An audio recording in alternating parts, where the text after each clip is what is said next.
Welcome to ILTV Security Brief. I'm Khaled Ben David. Each week, we focus on the latest developments in security and defense relating to Israel and the Middle East, impacting on this region and beyond. And we start with our top items of the past week.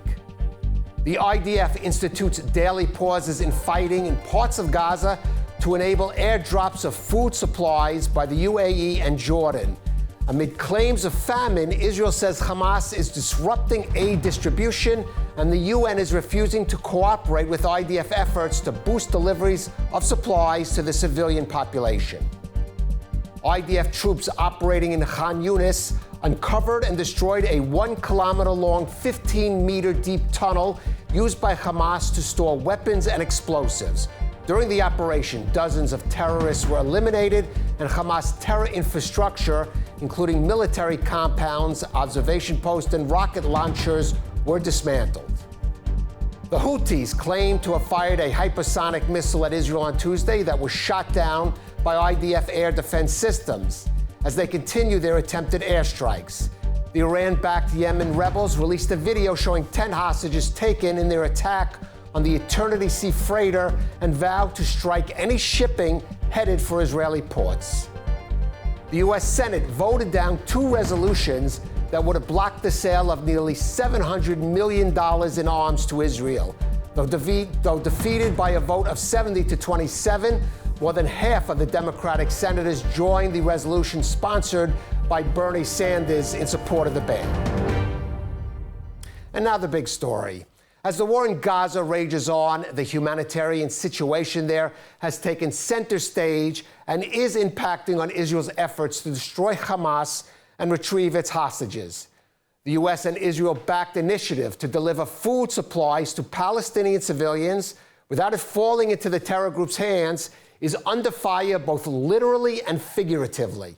Israel charges that Hamas is deliberately provoking confrontations with soldiers at the distribution centers run by the Gaza Humanitarian Fund while attacking its workers and hijacking food shipments. The UN is refusing to cooperate with COGAT in delivering additional aid, and the situation in Gaza is being exaggerated and misreported to discredit the IDF's military campaign. Well, whatever the truth, there's been an intensification of international pressure on Israel to end the war in Gaza, with even President Trump saying there is real starvation in Gaza, publicly contradicting Prime Minister Netanyahu, who had this to say. There is no starvation in Gaza, no policy of starvation in Gaza, and I assure you that we have a commitment to achieve our war goals. We'll continue to fight till we achieve the release of our hostages and the destruction of Hamas's military and governing capabilities. They shall be there no more. Well, for more, we are joined by Shiri Fein-Grossman, the former head of regional affairs at Israel's National Security Council, now the CEO of Israel-America Relations Institute. Shiri, thank you for joining us. Thank you. Shiri, as we're speaking, the U.S. envoy Steve Witkoff back in Israel, meeting with Prime Minister Netanyahu and other officials, looking for, first of all, a way to carry on this process of the hostage talks, but also focusing on the humanitarian aid issue, going to Gaza to see the distribution centers there. Let's take a look at, is that system working? And if not, what could Israel and the U.S. do, perhaps, to deal better with that situation in Gaza? First of all, we have to be sympathetic to what is going on in Gaza. I'm not saying there is it's a war. It's not a good environment to live in. I don't believe the Israeli government is purposely starving the people. Maybe it could be better equipped or do things in another method to bring more food to the society, to the people of Gaza. And I do believe that Hamas is doing whatever it can to obstruct that process. And moreover, I believe that UNRWA is a strategic part of the Palestinian cause. Right, the UN agency that has been responsible mostly for delivering aid, accused of even cooperating with Hamas. Exactly. So I think what we're seeing now is something bigger. I think the Palestinian people are seeing there is a real threat to UNRWA. that is the most basic symbol of their existence, that there are still refugees, although they've been offered a state. And they've been generations in exactly, Gaza. in generations in Gaza that live through UNRWA. We know UNRWA schools are teaching hate. We know what the school system looks like. And I think UNRWA is coming down under threat. And of course, Hamas is under threat. So I think the challenge of the government of Israel, I don't believe it wants the war to continue, but it wants the war to end on its terms. Sure. And those terms are that Hamas surrenders. And that is very difficult to do, where they have the real leverage of the 50 hostages still remain in its tunnels in Gaza. Now, you mentioned the hostages. Of course, the talks seem to be at a standstill. Reports that Hamas has even upped or hardened its position, maybe emboldened by the international pressure that's being put on Israel to end the war. Is there room for a maneuver in reaching a hostage deal and ceasefire deal, at least for that, for example, that 60-day period and release of 10 hostages we've been hearing about? Well, as Witkoff and Trump and everybody says, it's up to Hamas. But I want to ask the international community, and I think we all need to ask that, what do you really want to achieve? Do you want an end to the war? Is this how you achieve the end of the war, putting all the pressure on these fake images that are coming out? Why not pressure the UN to deliver? We saw Elon Levy in the warehouse near Keren Shalom with tons and tons of flour waiting to go in, but the UN refusing to do that. And Hamas stealing it. We see pictures that IDF released of Hamas operatives in the tunnels, eating everything. They have vegetables and meat and whatever you want. But while some of the Gazans are starving, but who's at fault? Is it Hamas or is it the IDF? And the best, factual report I've seen of this is that actually nobody knows. We don't have concrete factual reporting on the ground. We don't have, basically we have an anarchy on the ground. And there's no magic solutions. I mean, what are we hearing from these governments as a solution? That Hamas returns to control Gaza? Is that a good solution? That the Palestinian Authority comes in? That doesn't have the ability? That it's completely corrupt? That it's teaching its children in Ramallah and in Nablus that there should be no Jewish state and should be forever a right of return to the Jewish state? So what solutions are they offering just to pressure Israel in return that they will recognize a Palestinian state that doesn't really exist, but only on paper in a resolution by the General Assembly? Right. So let's talk about, though, if there is no deal. There's been different talk of different strategies and options. Is there an option for a more increased military campaign on Hamas to finally reach some kind of resolution there? We've talked even of the Prime Minister Netanyahu threatening to annex sections of Gaza, maybe as a strategy, a tactic, or even don't know as a strategy. What are those options open for Israel to try to be creative in dealing with this situation? So Israel is really in a bind, in a catch-22 situation where what it's been told really, or there is a growing, I would say, section of the government and of the Israeli public even, that feels that there's no other alternative to bring Hamas to surrender other than really being more forceful and more military operation that could really risk the lives of the hostages if they are still alive. We haven't seen a sign of life in a long time, and the situation is really worsening. So right now, we're being forced into this corner where we have to choose, are we going to go militarily even deeper, risking the lives of the 50 hostages, or some of the hostages still are alive, or surrender to Hamas and its propaganda.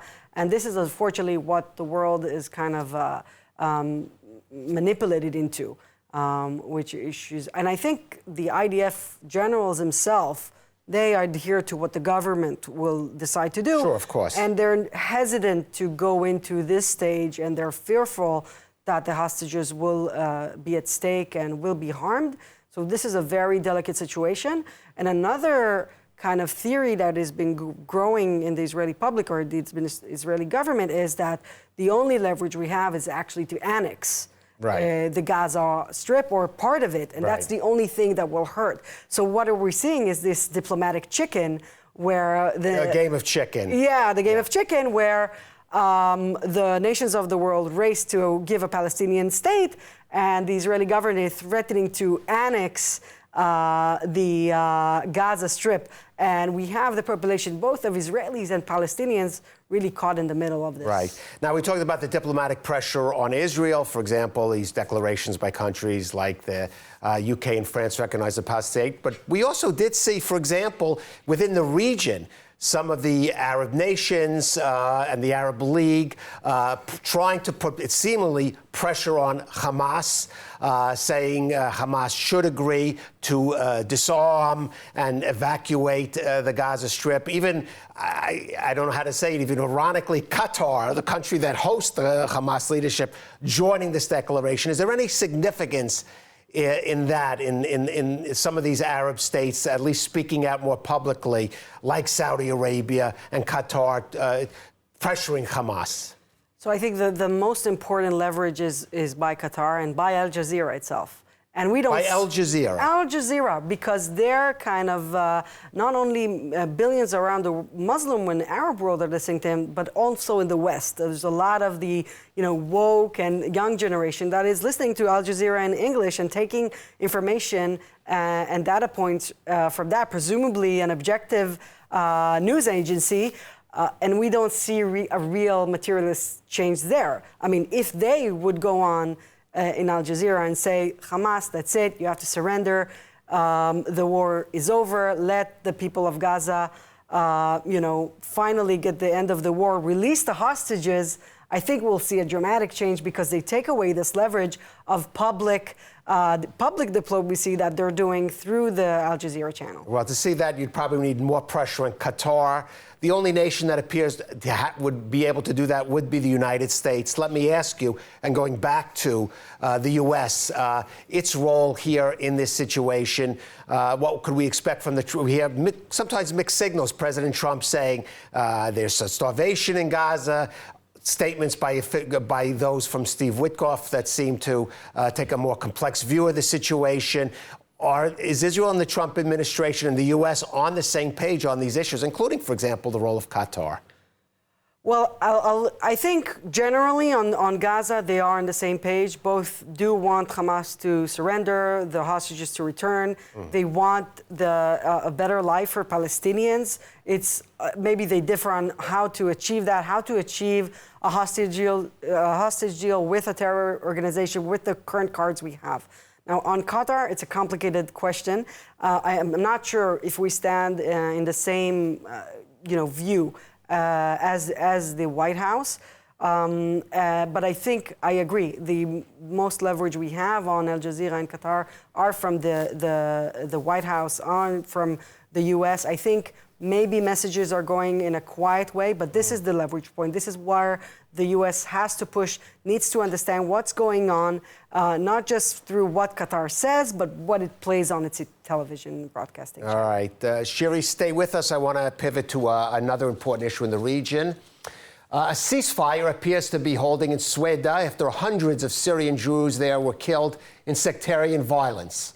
But the situation remains tense, with Druze leaders remaining distrustful of the Syrian leader, Ahmed al-Shara, saying government forces aided in the attacks. Meanwhile, after intervening militarily to protect the Druze, Israel is now supplying them with badly needed aid. Sivan Raviv has that story. In a warehouse in northern Israel, members of the Druze community are working around the clock. Their mission to deliver life-saving aid to fellow Druze under siege in southern Syria. Hundreds of people were murdered in great days of violence in Suwaida, where Syrian government forces were sent to intervene in clashes between Druze factions and Bedouin tribes.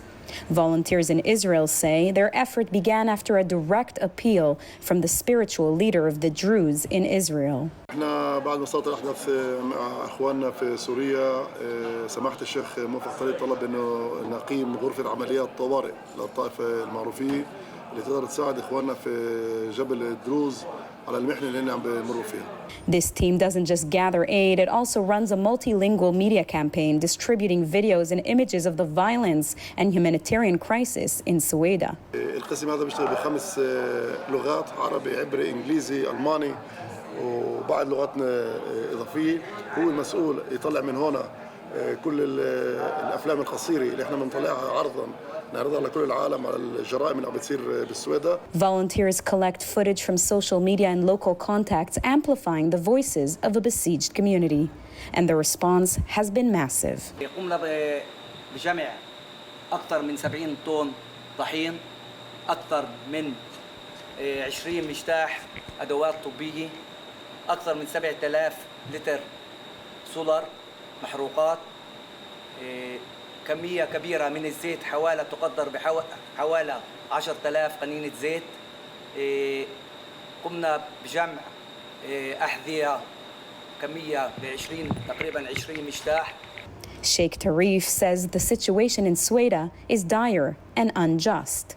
تأملنا كثيرا أنه سوريا الجديدة، النظام الجديد، أن يحتضن جميع سكان سوريا بجميع أهلها وسكانها وطوائفها.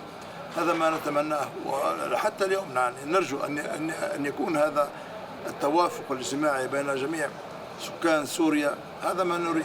The Israeli Druze continue to support their Syrian brothers and sisters in this time of crisis and send a clear message that the Druze community on both sides of the border stands united in the face of hardship.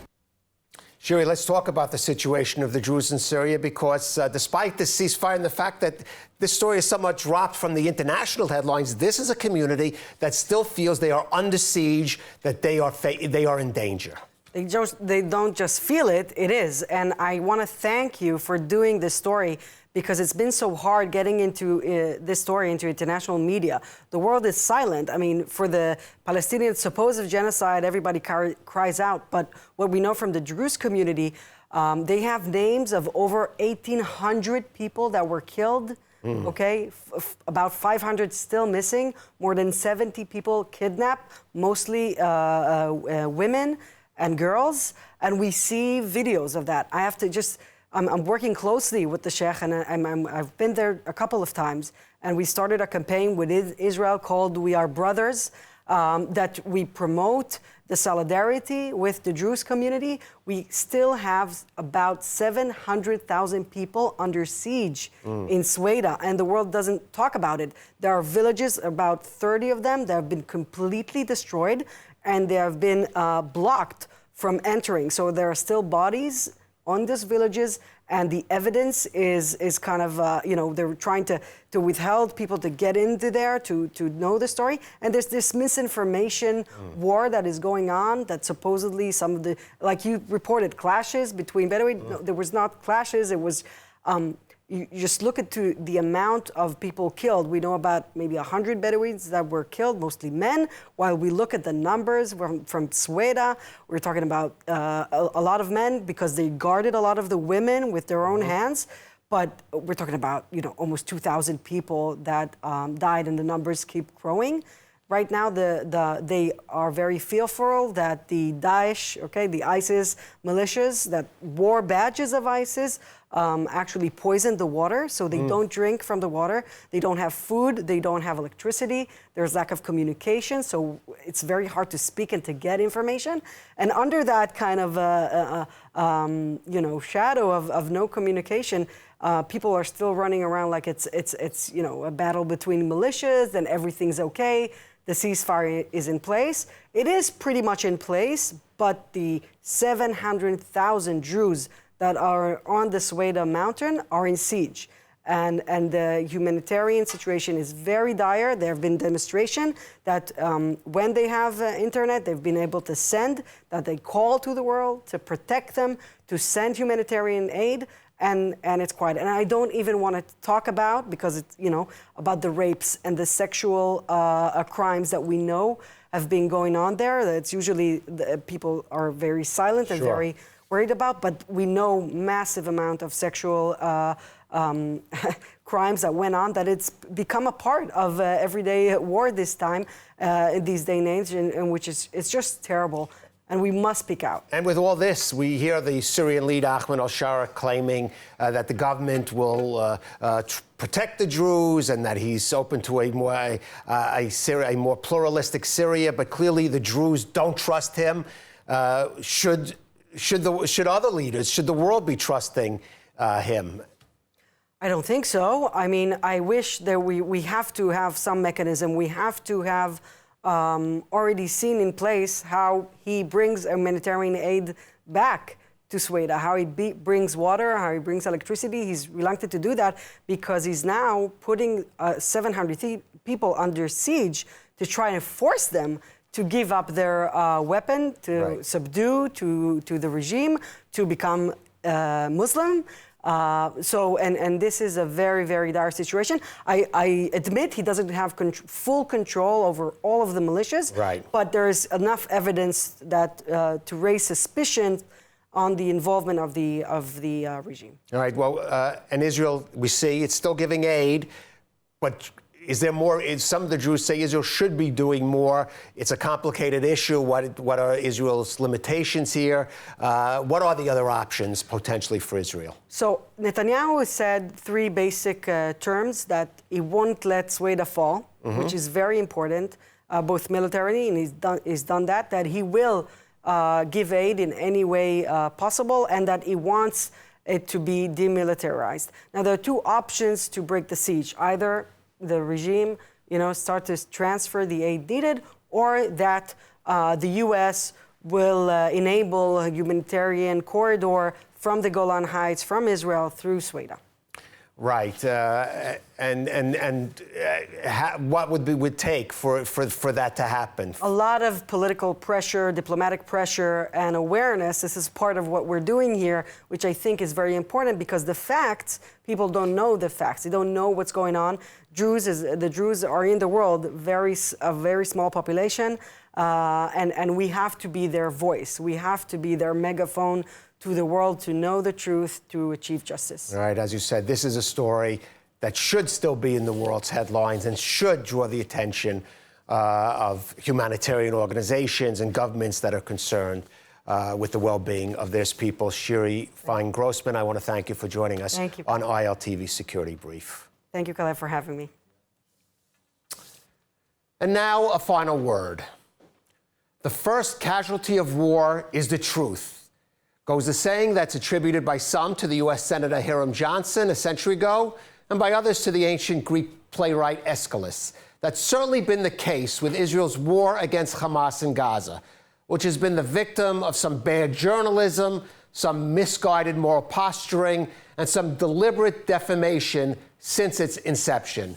Now, these have ranged from spurious claims of genocide, false reports of massacres at hospitals, and the latest example of Pallywood, the use of a photo of a Palestinian child suffering from cerebral palsy as an example of a supposed famine in Gaza. But there is nothing new about the use of disinformation as a weapon of war.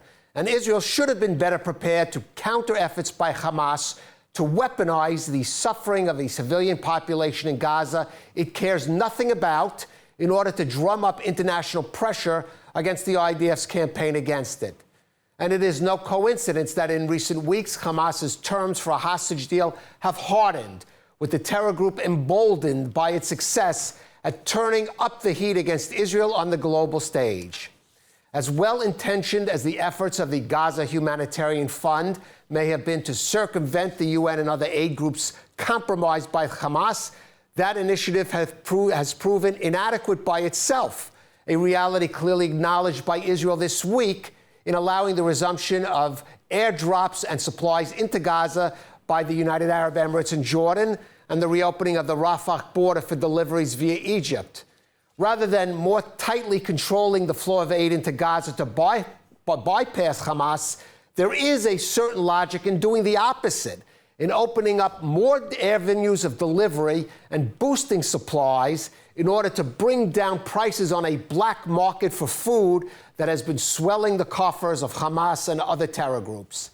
To counter Hamas's ploy of exploiting suffering for its own gains, Israeli political and security leadership must start thinking more strategically and creatively, must make greater diplomatic efforts to bring more cooperative nations beyond the U.S. into the aid effort, must create conditions for an alternative Palestinian self-governance to Hamas, and must move beyond short-term domestic political considerations and also take into account the international impact of its actions in Gaza. The IDF has had notable achievements in its battle against Hamas, but defeating a terror movement as opposed to a conventional army requires more than military success. Stabilizing the humanitarian situation in Gaza is necessary as both a moral imperative and a strategic necessity in order to maintain crucial support abroad for the fight against Hamas, especially from Israel's closest ally, the U.S.